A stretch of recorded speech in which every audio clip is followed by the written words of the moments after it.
Europe 1 Matin. Aymeric Caron, l'interview.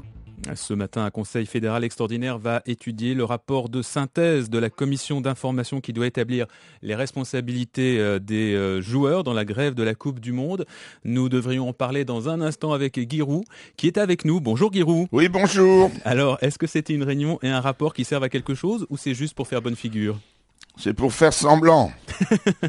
Monsieur Escalette qui avait démissionné, tout en s'en allant pas tout à fait, puisqu'il reste dans le conseil d'administration, avait diligenté une commission d'enquête.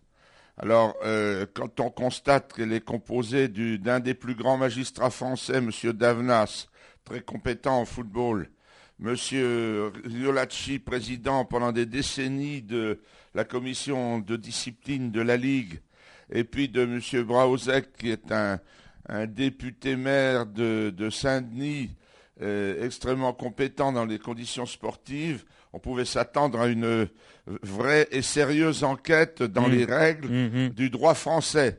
Mais alors on leur a donné 15 jours, et pas de moyens de ce déplacement. Ils ont péniblement appelé 18 des 23 joueurs, quelques dirigeants.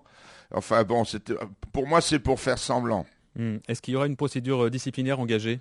Ça, j'en sais rien. Peut-être qu'ils vont taper un peu sur Anelka, un petit peu sur le capitaine. Vous pensez que ce ne sera pas une sanction pour tout le monde ? Vous pensez qu'il y aura juste 2-3 joueurs sanctionnés, histoire de justement ne pas détricoter tout le groupe ? On sait que Laurent Blanc ne souhaite pas que les joueurs soient sanctionnés. Oui, non, mais s'ils veulent lui démolir son équipe de France, ils n'ont qu'à continuer les affaires pendant tout le mois d'août et puis septembre. Et puis comme ça, on regardera l'Euro 2006 à la télévision 12. Sans équipe de France. L'Euro 2012. 12, depuis le début, là. Ouais. Ils vont pas partir. Non, je crois que l'intelligence va dominer la journée et que il y aura un rapport. Ils se sont déjà durement sanctionnés. Ça, c'est ce que dit Laurent Blanc. En ne gagnant pas en Afrique du Sud, en faisant des contre-performances terribles. Non, ils se sont sanctionnés en ne prenant pas l'indemnité de publicité. D'accord, pour vous ça suffit. Non, mais ça suffit. C'est la plus grosse amende qui puisse exister en France, forfaitaire. Je crois que ça dépasse le 1 million de francs. Toujours pour parler d'éventuelles sanctions, on parle de travaux d'intérêt général. Oui, c'est très très amusant. C'est quoi ça ? Ils vont aller dans des écoles pour prêcher la bonne parole ? Non, il y a des routes à faire. Ils peuvent goudronner des routes. C'est des travaux d'intérêt général. Piocher un petit peu les allées du bois de Boulogne. Bon, on a bien compris, Guy, vous n'y croyez pas du tout à cette réunion et aux éventuelles sanctions. Non, elle a d'autres sujets d'ailleurs. Il faut que cette fédération française de football se réorganise puisqu'elle a un nouveau président.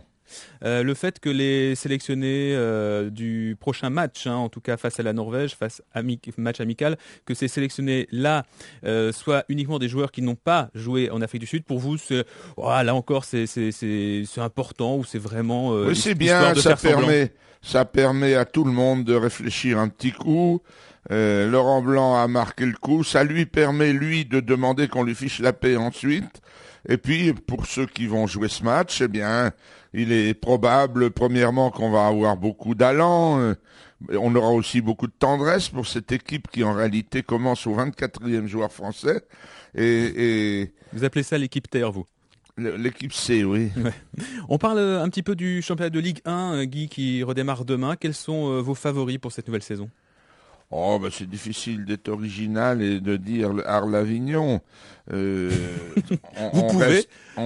Prenez des risques. Oui, on reste sur Marseille, bien sûr, Bordeaux, Lyon, et puis un outsider comme il en vient ça chaque année. Cette année, c'est Auxerre qui est venu. Auxerre, ouais. Vous en imaginez d'autres ? Valenciennes. Je ne remets pas Auxerre. Mais Auxerre, je le mets dans les 10 premiers. Non, Valenciennes, peut-être pas, parce qu'ils ont également perdu des joueurs. Ouais. Rennes, peut-être, s'il réussit ses derniers échanges. L'arrivée de Tigana à Bordeaux ? C'est une très bonne chose. Tigana a prouvé qu'il était un très bon entraîneur, après avoir été un grand joueur. Il a Bordeaux dans le cœur et je crois qu'il va bien faire. Est-ce que ça va être un championnat différent des autres, dans la mesure notamment où, par exemple, il y a peu de recrues cette année? Oui, ça va un peu nuire à la popularité au début. Il y a peu d'échanges, donc il y a peu de nouveautés. Vous savez, dans un spectacle, une nouveauté, ça fait déplacer les gens.